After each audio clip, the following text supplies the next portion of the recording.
Assalamualaikum WK. Waalaikumsalam warahmatullahi wabarakatuh. Bagaimana kabarnya WK? Alhamdulillah baik. Alhamdulillah sehat ya. Alhamdulillah.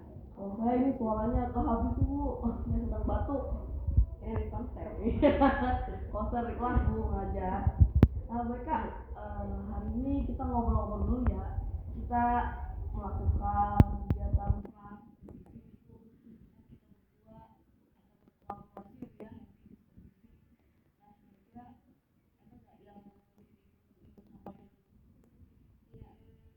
Jadi kalau tadi saya nggak ada masalah, cuma tadi saya melihat ada struktur dari saya kan mau mengajar tentang struktur anekdot. Nah tapi ketika saya lihat strukturnya itu ada sedikit perbedaan Bu. Kalau di buku yang biasa kita pakai itu kan ada 5 struktur tuh.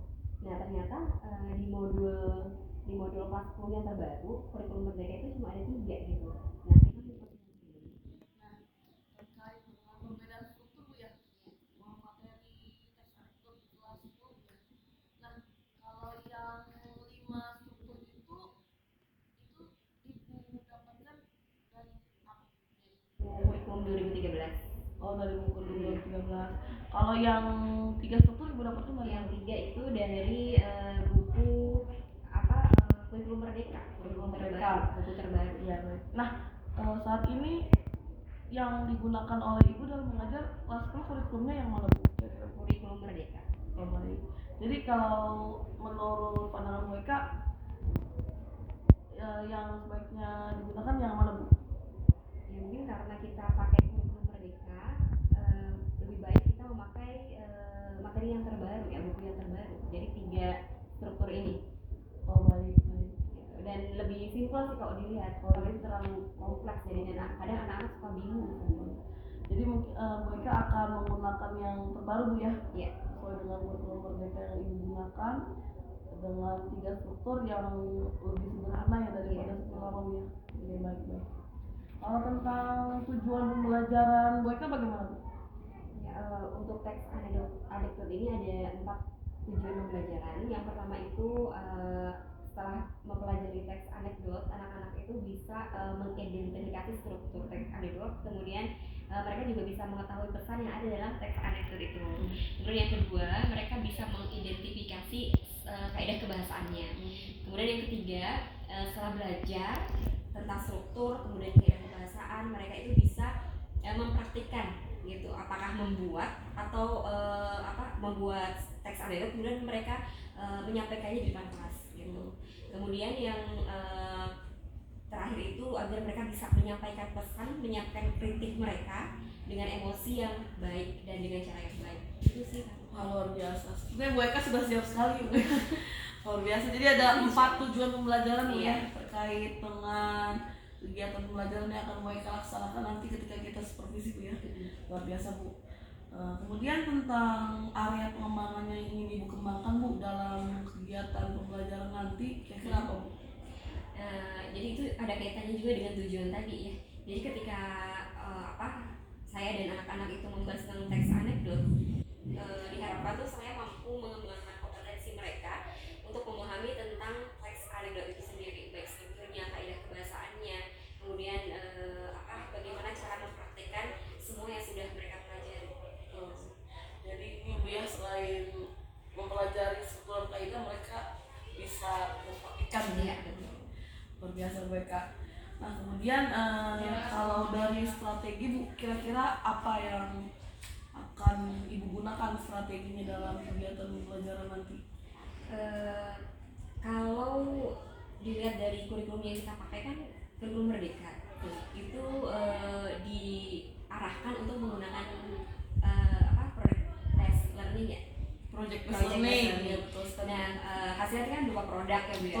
Nah jadi nanti arahnya itu mereka akan bisa membuat produk dari teks anekdot, dan produk ini saya harapkan sih tidak hanya sekedar satu jenis produk tapi bisa berbagai macam. Misalnya ada yang membuat teks anekdot dalam bentuk tertulis gitu, seperti cerita humor tapi bentuknya tertulis, tapi juga bisa ada anak yang bisa membuat produk berupa sesuatu yang bisa ditampilkan. Contohnya seperti stand up comedy gitu, seperti itu. itu sih nanti arah dari pembelajaran. Oh, luar biasa. Ini kalau saya mendengarkan penjelasan ibu ya, tadi strategi yang ibu gunakan itu sesuai dengan ini bu ya, arahan kurikulum merdeka ya, menggunakan project based learning bu ya. Dan kemudian produk yang tadi ibu jelaskan tadi berarti anak ini dibebaskan ya untuk memilih antara sesuai sama kemampuan mereka. Luar biasa. Ini berarti ibu akan menerapkan pembelajaran berdiferensiasi nih bu. Wah luar biasa. Mencoba. Wah luar biasa mereka. Nah bu, kira-kira bu kalau dari skala 1 sampai 10, posisi ibu saat ini untuk melaksanakan kegiatan belajar mengajar ada di posisi berapa bu? Karena saya susah untuk menilai diri saya sendiri karena saya masih belajar juga untuk memperbaiki diri dalam hal mengajar gitu.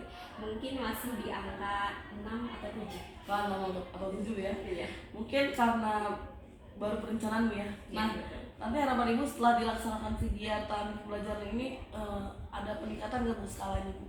Kira-kira? Mudah-mudahan bisa sampai di angka 9. Wah, di angka 9 luar biasa mereka. Mudah-mudahan. Amin. Di angka 9 tuh kriterianya bagi Bu Eka apa bu? Kira-kira bu?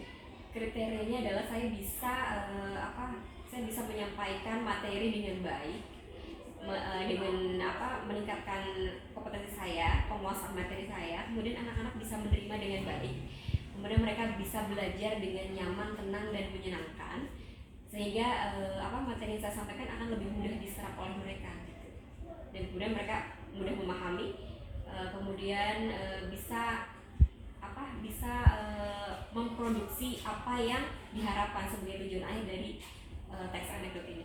Luar biasa Bu Eka, ini guru abad 21 luar biasa semangatnya, rencananya sudah sangat luar biasa ibu. Kira-kira nanti dalam pembelajaran bu ada tidak kendala yang mungkin akan muncul? Kalau dilihat dari kondisi anak sih, kendalanya kadang anak ini susah untuk pengelolaan kelasnya agak susah gitu karena anak ini belum aktif gitu. Kemudian beberapa anak aktif ketika ditanya mereka responsif, tapi sebagian besar itu agak sulit gitu, jadi agak kurang aktif untuk sebagian besar anak. Itu aja sih mungkin. Nah kemudian Bu Eka berarti tadi terkait ada anak yang kurang responsif Bu ya. Apa rencana Bu Eka untuk meningkatkan anak? Saya akan menunjuk langsung. Jadi mau tidak mau mereka harus menjawab. Gitu ya. Berarti memberikan stimulasi ya. Ya baik Bu. Kemudian kira-kira kapan nih rencana ini akan Ibu lakukan nih? Segera ketika saya masuk ke dalam kelas. Segera ya dalam belajarnya akan kita lakukan ya. Kemudian dalam pembelajaran nanti untuk mencapai semua tujuan Ibu, apakah Ibu perlu bantuan dari pihak lain atau misalnya dari anak-anak atau bagaimana? Mungkin kalau bantuan dari teman sejawat, mungkin ketika saya agak kesulitan gitu, ada suatu permasalahan, saya akan berdiskusi dengan teman sejawat bagaimana untuk bisa mengatasi masalah itu gitu. Oke, baik.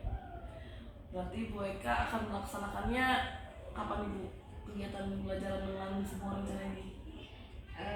Hari ini saya ada hari ini Bu ya? Iya. Luar biasa Bu Eka. Nah kita akan sama-sama mengikuti ya pembelajaran Bu Eka untuk berkolaborasi dalam supervisi ini. Jadi kita adalah mitra Bu Eka ya, untuk saling belajar satu sama lain. Mudah-mudahan apa yang Ibu rencanakan berhasil Bu ya. Saya tidak sabar nih Bu menunggu hasilnya nih. Nanti kita ngobrol-ngobrol lagi Bu Eka ya.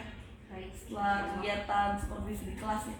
Setelah observasi di kelas. Terima kasih ya Bu Eka ya atas ngobrol-ngobrolnya nih di pra supervisi ini. Semangat terus Bu Eka. Oh luar biasa, berapa 21. Terima kasih ya Bu Eka ya. Iya, sama.